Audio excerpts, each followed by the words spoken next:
if you lose your lane that badly on the lone against the lone druid. Pangolier, so a bit of a different heroes. They do spar for first blood up top lane. Chidori is a couple of right clicks away from going down, but it's going to be Zhao who draws first blood here versus Bombi, and Chidori fast enough to be able to make out of this alive. Did not have the point in thirst when that fight started.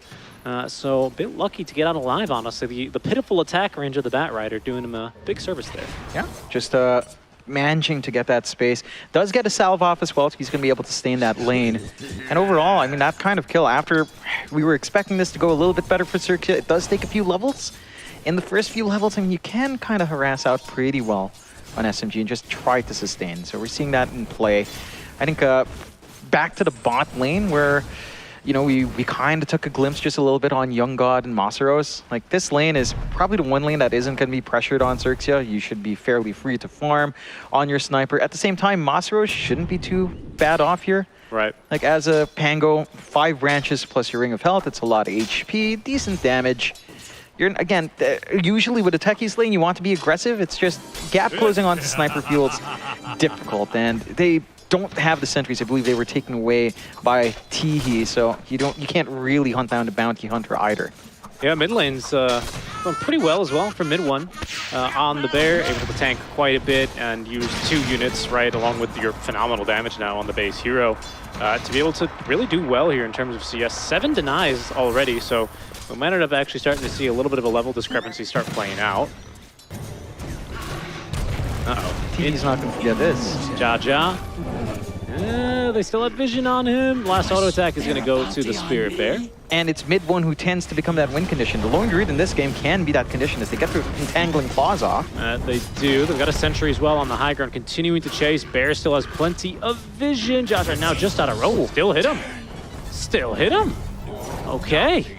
Thought he was outside of sentry range, not gonna lie, but a big push now coming 7 minutes in here, John, and this tier 1 tower is still being attacked by the 5-minute wagon. This game currently is. Yeah. It's a lone druid. It's early game in a very, you know, fight, comeback, gold heavy kind of a meta. So we can still very easily see this swing. But right now, I mean, it is certainly a position SMG have been in before. It is their game to lose. Yeah, we've seen them in this form before, and again, it's I've got hankerings of classic SMG, the SMG not from Tour 2, in a few of their games. It's not showing up yet. I think, again, the coordination's here. They're not overextending outside of that one push down bot. They're clearing up the map well. For Xerxia, you're going to hit this blink timing on Rupido. Going to try and force TPs back. There is, yeah, JG with a Maelstrom starting to do a bit more damage. That's already half HP to your tier 3. Holy moly. Yeah. Lone druid. That is scary. Oh, but a resummoned bear, I believe. Yeah, mid one did not let it die. Had to resummon it, so didn't feed the 300 gold. Kind of a big deal, honestly. And that does put it on cooldown, so now they're going to have to play a little bit safe in SMG. There's going to be a lasso. They do find Masaros. Oh, Tiki in position with the track kill. Also the little stun in order to prevent the Rolling Thunder from actually coming out. Nice kill there. Rapido showing off the brand new Blink Dagger is going to really start to force back SMG now. Feels like they can breathe again. Yeah, this has to be the play. You're relying a lot. For bounty hunters anyway. Yeah. 2-for-1 trade. Yeah, it feels pretty all right for SMG. You don't really manage to get too much out there for Xerxia. I don't think there was a track. There was a track thrown out, so it's not the worst thing in the world for Xerxia, but also not the ideal circumstance. You kind of want to play hit and run right now on Xerxia's end, right? Like, just find one hero. There is a lot of vision here between the Techies Mines and the Plague Wards. Young God shooting in the shrapnel. It's going to let SMG know there are enemies in the vicinity as the mines are going to be stolen. They found an enemy, and it's going to be Apu. Dead for 30. Does not have buyback here as they're fighting on the dire side where he could try and TP back into. Rubik's throwing down these proximity mines, but SMG doing a good job here, keeping Xerxia at arm's length. They're really struggling to get past all these mines and Plague Wards, and now SMG, they're going to smoke up and try and nip him from behind. This is punishing Xerxia, chilling underneath the ward. Teehee once again crucially breaking the smoke here, but Rapido does not have Firefly. Mid one's bear already down to half HP. Might end up going down, and does.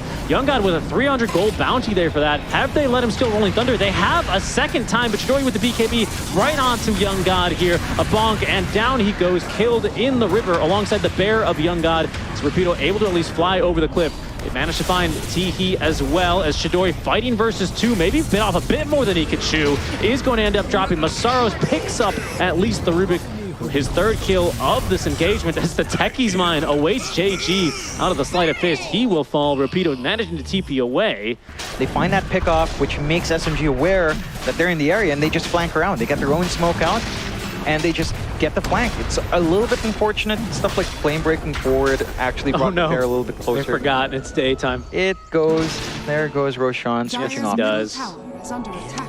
Should just stay down bot. Hopefully they didn't do damage to it. So is that what triggers it? I believe if you damage it on its journey for some reason, sometimes it gets really angry and decides to not move. That's very good. Or it moves back. I don't know what the specific trigger is in code. Right, because you cannot attack Roche if you're outside the pit, but you can still damage him with spells. Yes. So it's a little bit awkward, but no awkward things here as the first Aegis does go the way of SMG. And again for Xerxia, it's just really hard to execute right now. If it's a 5v... So it's not easy, too easy anyway, for the Bear to just run up high ground and start hitting these buildings. That being said, it seems like SMG are set to do just about that. I think this is also where the support difference makes a little bit of a big deal, right? Zhao gives really good vision, and SMG have been making great use of that, but, you know, much in the way of initiation, as he is going to get initiated on a pretty decent target here. He's going to get a good amount of gold, pardon me.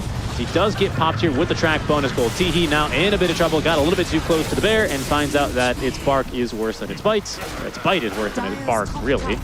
300 gold there, going the way towards, once again, the sniper, as there is an assassinate on its way for Chidori, and that's just the Aegis. Okay, there's no lasso, though, John. I don't know if this is so easy to keep fighting for either side, really. Yeah, they just back off in SMG. They've taken the tier 3. They forced out the Fortify as well, but it does refresh. He did have BKB. He lives if he wants to BKB there, doesn't he? Yeah, he would, but they respect the high ground hold. Again, it's a sniper. You don't really want to get slowly cut down by this guy's pelt gun. Yeah, that's true. I was just a bit surprised. You know, it's also risky because you already used the bear respawn, right? So you don't want to take a fight, the bear dies, then you're just stuck in the middle. I see that, I see that. And they just play their respects. Again, SMG's kind of learned their lesson where they overextend last time. It's true. Maybe a little bit too cautious, arguably too cautious, but I think it's still a good position. They'll smoke back with a respawn. Caution, and this is where they go. Has certainly been kind of the word of the week here, for at least in our last series, extraordinarily so. We did take their first loss, so truly anything can happen. SMG as well, hoping to recover from a tougher week one, where they did lose 2 games in a row to kick off their 2 or 3. But for now, are once again in a position, this time, John, without Aegis, to be threatening for the high ground. There's a fear. They didn't really throw anything else, and Masaros, he's in. We'll see what he can actually find as the Techies mine's at least not doing a ton of damage to him. Mid-1 immediately onto the racks, as they are going to be able to throw a couple spells here both ways. From the side, he joins the fight. There's no detection, so he actually spooks Chidori into popping BKB. All right, SMG with a bit of a kind of throw everything at the wall and to see what sticks approach to piercing high ground. Not too effective, John. Not very effective at all, Richie. I would have to say the fact that Bombi has not died and is just constantly using these proximites, it's starting to get annoying. You're dealing with enemy proximity mines. You're dealing with shrapnel. You're dealing with a sniper. Well, that's an SMG mine that's going to at least alert them to a smoke move out from Rapido. He does get the vision. He is going to be able to catch mid-1. Still gets the true form off, so that's a lot of bonus HP. Oh my goodness, they just blow Techies immediately, but Rapido down for the count as Jaja trying to fight through this one. Gets bashed. He's going to fall as well. Zhao dies to the physical damage of Young God, who's going to BKB and TP out of this fight. After, no, he's going to cancel. He wants to fight, and he's winning versus Chidori and the Spirit Bear. Mid-1 trying to catch up to him. Mid-1's lost the bear. Another one summoned, but they're on to Young God. He voluntarily canceled this TP, did he not? Yes. Oh, Johnny's gonna come to regret that, as he is gonna go down. Mid-1 had another bear, and this bear finds the roots, finds the bashes, and finds the way to cut through Xerxia in this fight. That's a huge fight for SMG to take. And they find the opening. It's Xerxia trying to come in, as you mentioned, a proximity mine to detect that smoke. And the quick senses from mid-1 to just instantly go into that true form, meaning that the lasso just doesn't do anything again. Yeah. Like, it's your all-in play, it's your all-in control to pick off one target. And right now, this lone druid with 3 iron branches, 2 circlets, and the true form is just too tanky to deal with. I'm really bear at least. This is, well, that's going to be a kill. Nice counter initiation by Masaros here, mid-1. They will force back the bear, at least for now. This time Rolling Thunder not stolen. I can't really blame Bombi for trying, as they are maybe going to lose the bear here. Flame Break, it's going to go down. That's no bear for mid-1 for a minute. That's not the It happens. I mean, he was really desperate to get the barracks and a very strong defense from Xerxia. Even though Teehee dies, I'd say they owe him a statue in his honor. Keep getting those double shadow walks as well. The problem with this kind of ability is, like, quite famously, it's like picking a Riki and a Marana and a Bounty Hunter. True. It's just more invis. Like, there's already a gem, but if they can maybe start the fight off correctly here, which they can't quite, Teehee at least, you know, finds the smoke and tanks 2 ultis. Not too bad. Should at least allow Xerxia to move out. Potentially set up for the next Roche. This is going to be an awkward timing, though. Top or bottom here? I suppose bottom's the easier side to set up on, or the safer side to set up on, but SMG are not going to let that happen for free as they're chasing after Rapido. Does at least get the blink away, and it's going to be difficult for this support duo in particular to do anything about that. Away he goes. Yeah, just runs off, but they save the creep wave. So they can force the high ground. Full AC up and running on mid one, handed over to the bear. Greetings and salutations, armor. Yeah, it's just going to be really hard to melt through that target now. And they play it safe. They don't really force up the high ground again, just take control down bot. Unfortunately, SMG are not really highly incentivized to fight around here. Good Lotus Orb is going to prevent Rapido from really jumping in on that latent toxicity as well with a nice stun after the Lotus Orb cast. They are immediately on to John Well. Bear ratting down bottom, but the kill is happening here as the lasso does catch Masaros mid-leap. They've stolen Shield Crash as well. Rapido, though, is still going to be killed off. I believe I heard, yeah, a rupture indeed as Chidori joins the fight. Finds 2 just like that. Teehee and Bombi both go down. Mid one is going to be able to secure the bottom melee barracks, but it's going to be JG, who for now is going to be able to make it out alive. Struggle there for Xerxia. I could see them why they wanted to take that fight. For SMG, it didn't really make sense for them to want to fight there, but your team is not ready to kind of follow through when you're that far forward as well. And it just allows this space for mid one. Granted, the sniper still deals a lot of damage onto the bear, but you take a Rax, now you can take that Roshan safely on the side of SMG. That is Aegis, and she's ready to go. So SMG's going to have a lot to play for. At this point, they can look for a different lane. Just leave the range racked. Go for another lane that you can just secure for yourself. Perhaps the mid, as top still has that tier 2. Aegis still on Chidori, and it seems like they're going to be going top as they will take the gate to the opposite side of the map. Yeah, you can see just how fast that Holy melts. moly. Do they Blood Rage the bear? Yes, they do. Yes, they did. It is a machine gun. Yeah, that... I mean, they're going to be able to go through high ground here pretty quickly. There is no Fortify, by the way. Xerxia, they were not getting any more free Fortifies. Top lane, it is easily one right click before Chidori eats him alive. They buy back on Rapido, but he doesn't have lasso, and he's not going to have a mid lane of barracks here. By the time I can finish the sentence, Jonathan, JG's getting in there, but that's it. Blow the horn. Megas have been secured. SMG, they got what they came for. They may lose Chidori here on the Aegis, as he is going to be telekinesis back into the base, killed off by the right clicks of a Rubik, but JG, it cost him his entire life. Now the likes of SMG running right back on in to close out this game, as that's Rapido who just bought back. Bombi gets a swashbuckle off, but I mean, 2 versus 5 basically here, as the bear definitely counts as 2 heroes.